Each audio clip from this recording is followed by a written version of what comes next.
another video, and it looked like Caitlin Clark has landed a huge win against the... Let's talk about Cathy Engelbert, because she definitely didn't see this one coming.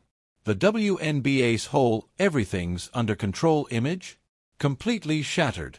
Because Caitlin Clark didn't just dominate between the lines, she may have just scored her biggest win off the court too.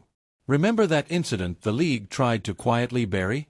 Yeah, well, it's come back around, and now the fallout is impossible to ignore.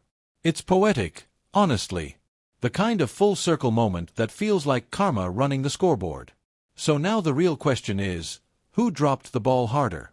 Was it the league office that mishandled the situation from day one? Or the players who turned it into a PR disaster? Either way, this is a textbook case of how damage control can backfire in real time, and the WNBA just got a front-row lesson in it.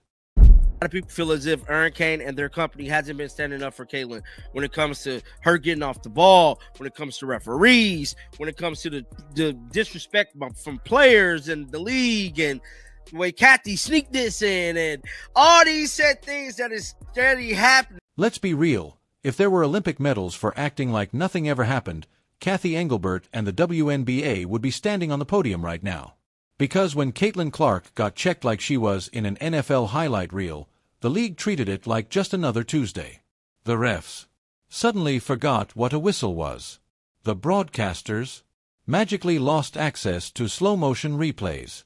And the WNBA's official accounts?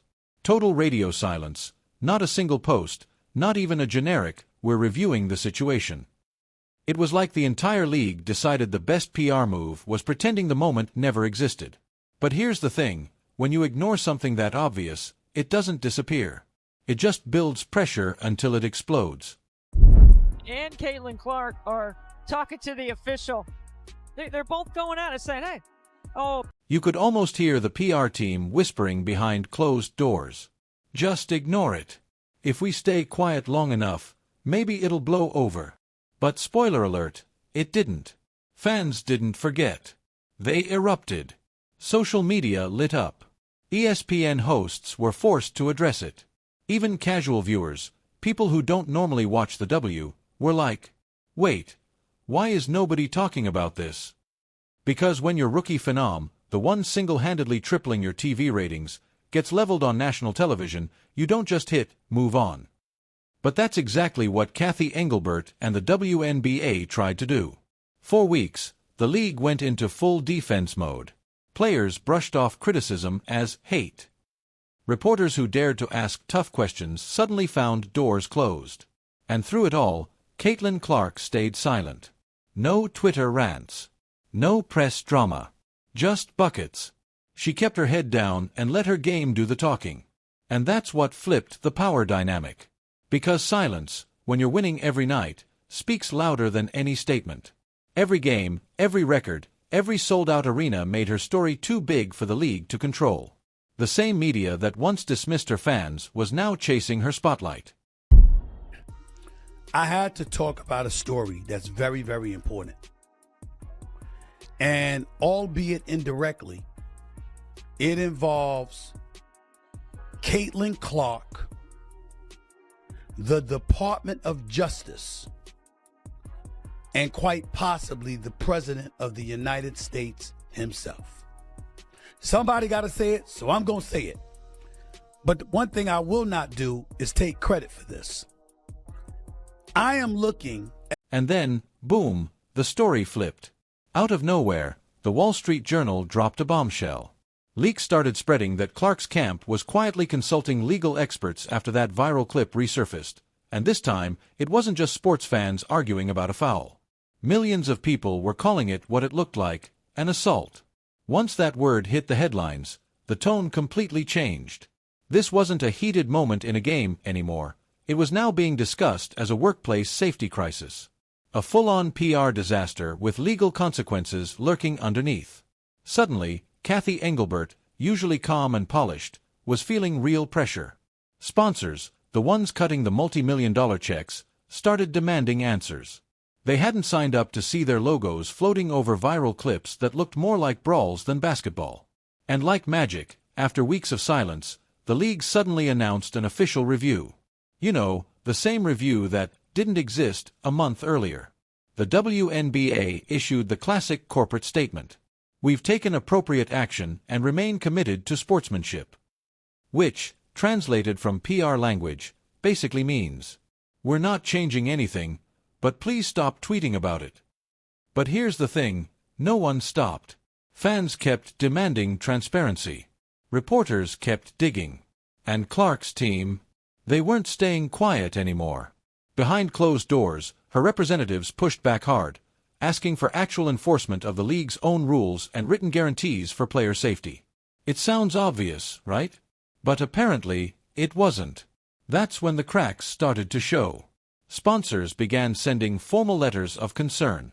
Broadcast partners asked about safety provisions in their contracts. And suddenly, the league faced a brutal choice. Either admit they ignored the issue, or pretend they'd been handling it all along. And of course, they went with option 2, the "we've been on top of this from day one" routine. But by that point, Caitlin had something far stronger than a PR statement on her side. She had the people, the crowd, the fans, the spotlight, all rallying behind her. And marketable. Instead of protecting its transformative star, the league's leadership ignores the relentless targeting of Ms. Clark, treating its greatest asset as if she were a PR headache. And once the fans picked a side, it was over. Everywhere Caitlin Clark stepped on the court, her name echoed through arenas like a national anthem. Opponents got booed for even looking at her wrong. Every highlight went viral in seconds. The same media that once tiptoed around favoritism suddenly flipped the narrative. Now they were asking the real questions. Why is the league protecting aggressors instead of protecting its biggest star? And why does it always take millions of angry fans before the commissioner decides to act? Then came the headline that broke the internet. Caitlin Clark wins league review. WNBA updates conduct rules after public outrage. But this wasn't about one player getting an apology. This was about the league being forced to admit, publicly, that Caitlin was right all along. For months, they treated her like an inconvenient story.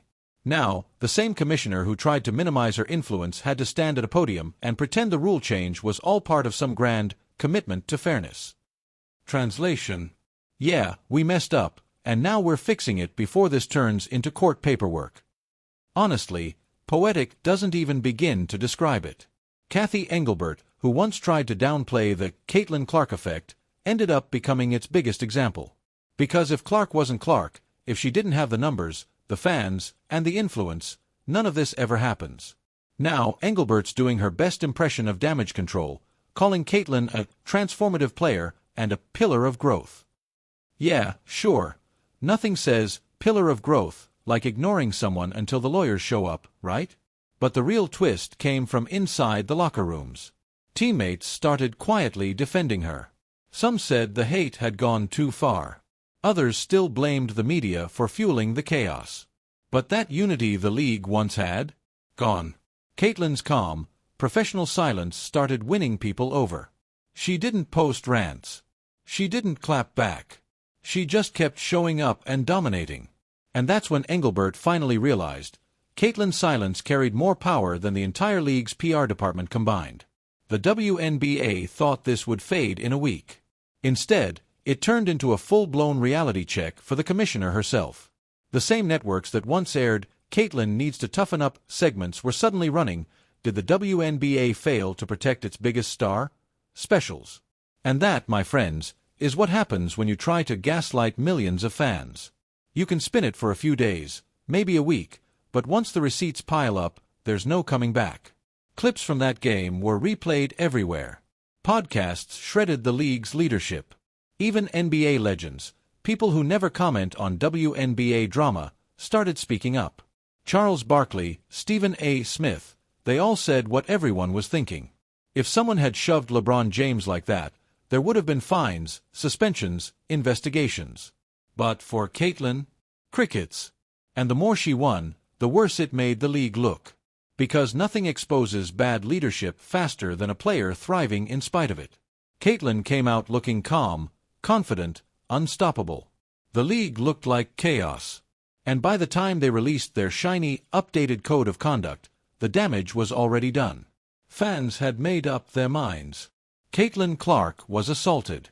The league ignored it. And they only acted once the money was on the line. That's not integrity. That's desperation. Meanwhile, brands like Nike, Gatorade, and Wilson started watching closely. None of them wanted their logos next to a league that couldn't protect its stars. That's when things really started moving behind the scenes, because in modern sports, sponsors run the show. When advertisers threaten to hit pause on campaigns, suddenly, miracles happen. So when Engelbert popped up in a joint press release praising Clark's professionalism and leadership, let's be real, that wasn't about morals. That was about keeping the checks from bouncing.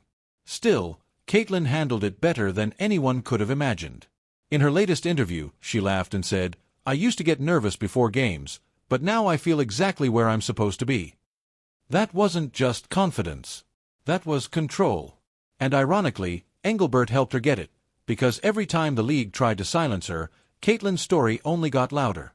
Every ignored foul, every awkward press conference, every spin attempt, it all turned into more sympathy, more fans, and more momentum.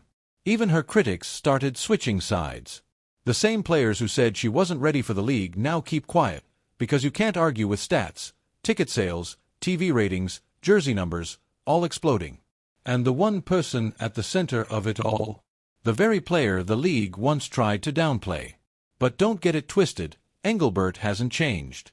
The WNBA still runs like a PR firm pretending to be a sports league. Every storyline goes through narrative management. When Clark wins, it's a great team effort. When she loses, it's a humbling rookie moment. That bias didn't start this season, she just exposed it completely.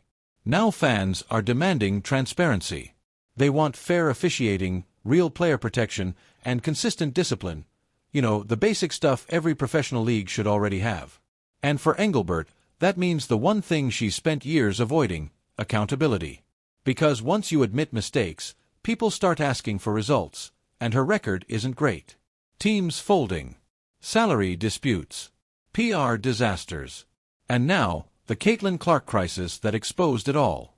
But here's the twist: Caitlin changed the entire fanbase. Her supporters aren't the old guard. They're new, younger, louder, and allergic to spin. They care about fairness. They care about honesty.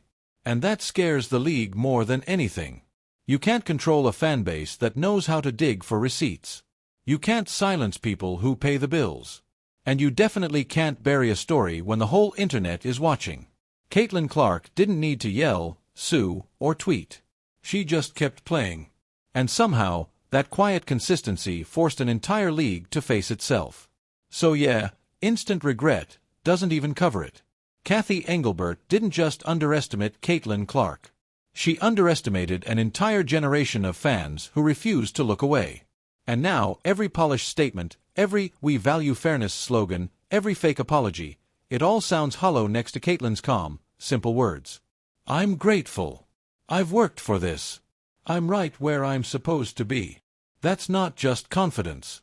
That's command. And it's something the commissioner may never have again. So tell me, do you think Engelbert finally realized she can't silence the fans anymore? Or will we see another desperate PR stunt next season? Let me know in the comments, and if you like this breakdown, hit that like button, because this story's not over yet.